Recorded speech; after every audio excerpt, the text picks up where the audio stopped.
At the top of Mengo Hill in Uganda's bustling capital Kampala, the Bulange Palace, a home of the Buganda Kingdom, symbolizes the country's rich history of the monarchy.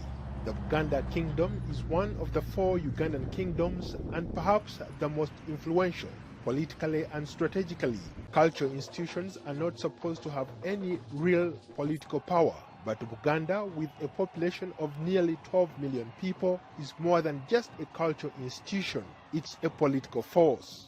Buganda Kingdom has embarked on the social, economic and infrastructure transformation that sets the bar for the rest of the country.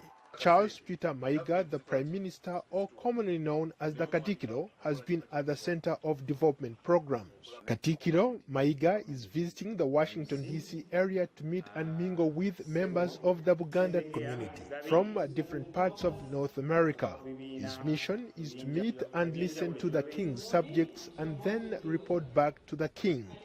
What do you want to be remembered to have been good at many years down the road?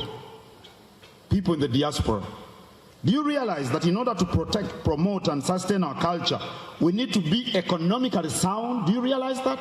We want a significant investment program from the diaspora. The Buganda Kingdom boasts of the largest community, Baganda. They pride themselves as having a unique culture, good morals and a close association with other clans to boot. Margaret Mwonge is one of the 11 representatives of the kingdom in North America. She explains.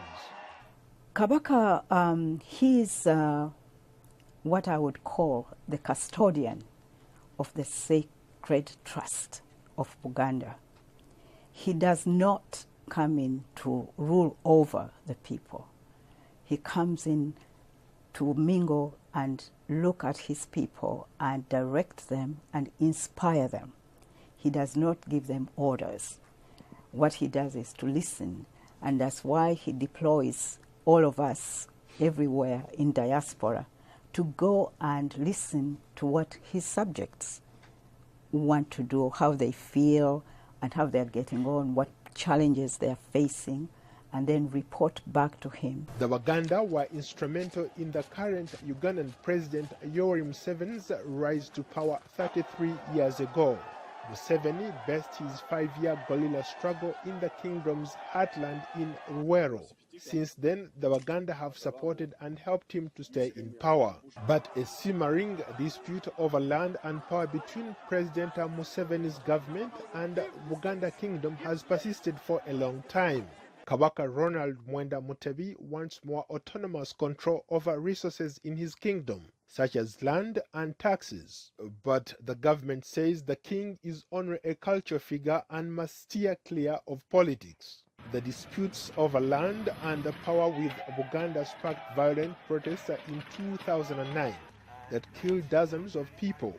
Demonstrators, mostly youth from Buganda, blocked roads and set fire to vehicles and tires, protesting the decision to block the Kabaka from visiting parts of his kingdom, the Kayunga district in the eastern part of Buganda. A couple of months later, fire gutted a mausoleum built in 1860 and destroyed much of the Kasubi tombs, the final resting place of the kings of Buganda, and a UNESCO World Heritage Site. The cause of the blaze was never determined and the reconstruction of the tombs is still ongoing. Paul Ndiho, VOA News, Washington.